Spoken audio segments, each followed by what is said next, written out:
This is the Watchdog. Welcome back to Fun with Watches. If watches weren't fun, you'd only need one. Today we're going to review the Invicta 44837.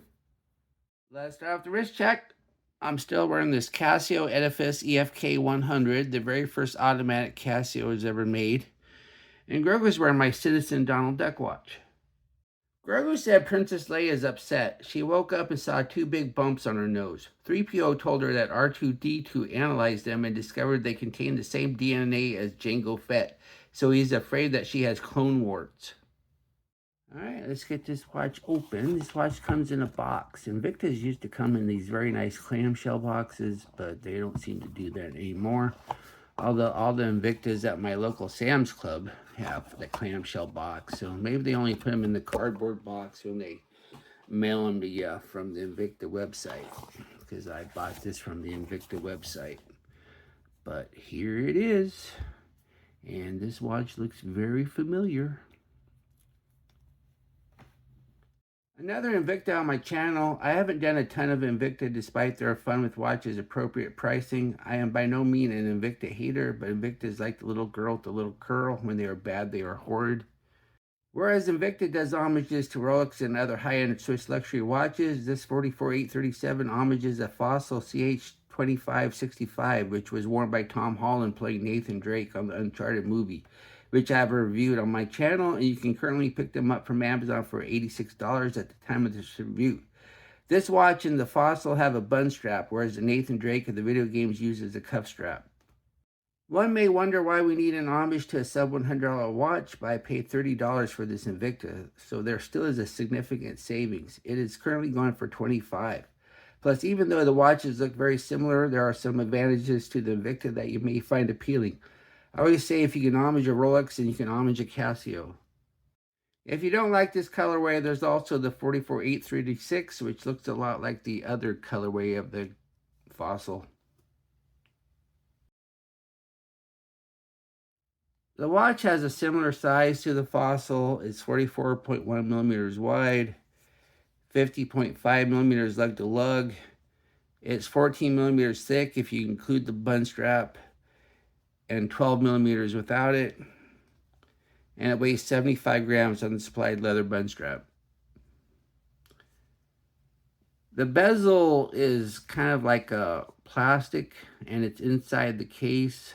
So it's kind of a unique design. Well, not unique because the Fossil did it first, but you know what I mean. And then we have a Rehat tachymeter, and this is not a chronograph, so the tachymeter is just decorative. You won't really use it.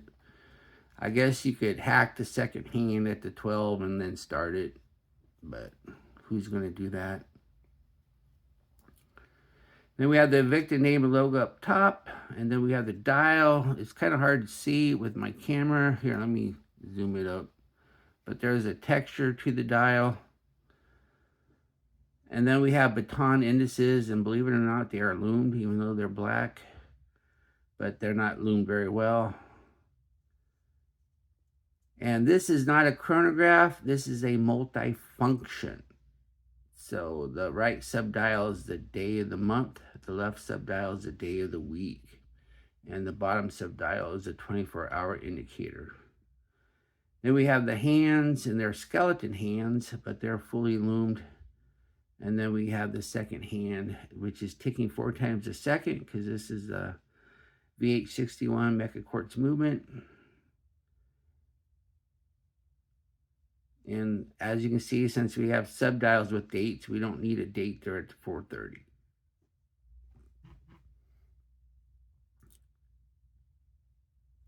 Then we have a unsigned push-pull crown. And it's kind of hard to get your fingernail underneath it. You have to kind of get behind it. And then when you go to set it, there's no annoying minute hand jump, because this is a Seiko movement, although Seiko does make a really cheap PC21 that does jump like crazy. Then we have the crystal. Crystal is this mineral glass. I think they call it flame fusion for the Invicta glass. And then we have the case. Case is polished stainless steel on the sides, brush up tops.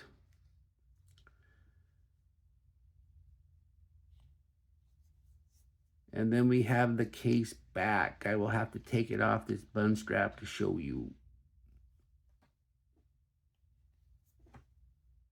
Here's the case back. Case back's a press on, not a screw down. You can see the little notch. Then it says Invicta Specialty Collection, Making History, Trittonite. Well, Trittonite must be their Lume. And the Lume's not awful, but it's not really good either. I'll show you later in the test. And it says stainless steel case, Japan movement, only 30 meters water resistance. Of course, with this leather bun strap, you're not going to want to get it wet anyway. And gives the model number.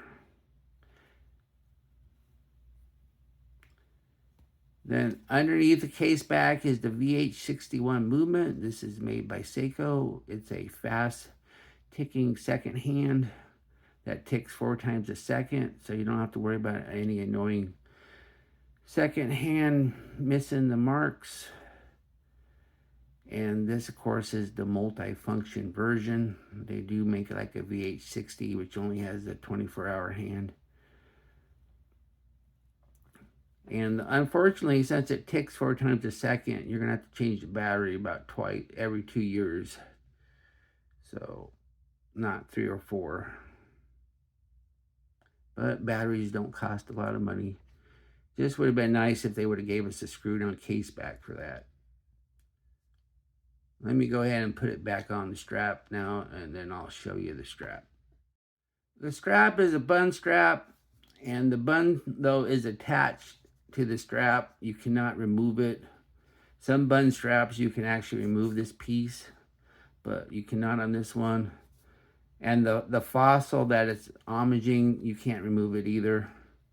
So, of course, it doesn't cost a lot of money to buy a new bun strap if you want one that's removable.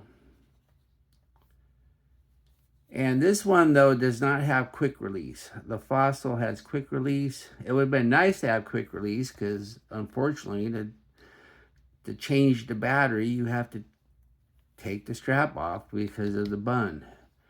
So it's necessary to be able to take the strap off. So they should have gave us quick release. It does say genuine leather. And it feels okay. It just doesn't feel as nice as the fossil. I don't have the fossil with me anymore. I had to sell it. So I can't compare it right now. But I just remember that the fossil just had better leather. This leather doesn't seem the best. Now, one nice thing, though, it doesn't seem like it's going to need a break-in period. Then we have 2 keepers, one fixed, one floating. And as you can see, I don't know if it arrived this way or if I did it, but there's a little blemish to the leather there. Then we have the buckle. It's signed and it's polished. And it's okay. Nothing great about it. If I was to keep this watch, I'd probably put it on a deployant clasp. I just think deployant clasp and leather straps go together because it just saves the leather because you're not going to always be bending it to put it in the keeper. And then we got these 2 rivets here. Of course, they're mainly just decorative. And the stitching looks nice. And then the notches are nice and close to each other, so you should be able to get a good fit. Here's the watch at my 7.5-inch wrist. It looks nice. It wears nice. I have 4 notches left, so you should be able to wear this 8.5. And it is comfortable. And once again, I don't think this leather really doesn't need a break-in period. Here we are in the Lume room. When it comes to Lume, Invicta is usually on par with Pagani Design, meaning that I don't expect much. As we speed up the time, we see a blue BGW9 colored glow, but the baton indices and the tip of the second hand are already gone. The rest of the hands are much better, but not exactly good as they are fading fairly fast. At least the hands are stronger than the markers instead of the other way around. Too bad the tip of the minute hand wasn't as strong as the tip of the hour hand. What I like about this watch, it looks and wears nice. This genuine leather bun strap really doesn't need a break-in period.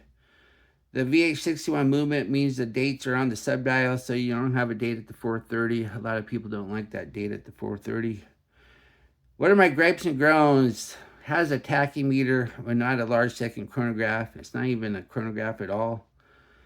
The bun part of the strap cannot be removed. There's no quick release, so when you need to change the battery, you have to pry it off the lugs. It's a press-on caseback with only 30 meters of water resistance.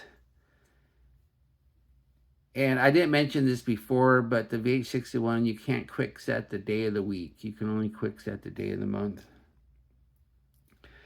Do I recommend this watch? This is a much more affordable version of a watch that is already fairly affordable. If you don't need a small second chronograph but still like the looks, then there is nothing wrong with this watch. Well, thank you for watching my review of the Invicta 44837, and I will be back with another review. I have so many watches to review now. I need to stop ordering watches and just focus on reviews for a while. Be sure and like and subscribe to my channel. And if you like this watch, I'll leave a link to Invicta. I do not have an affiliate link with them, but right now, buying it from Invicta is about the most affordable thing you can do. Of course, Invicta, though, you got to spend $100 before you get free shipping. I'd like to thank my Members Choice members. There you are, all 8 of you last time I checked, and all 8 of you have seen the most recent Members Choice review. That review goes live on Tuesday, and after that, I will put the watch up for sale, and as soon as it sells, I will put up another Members Choice vote. Bye.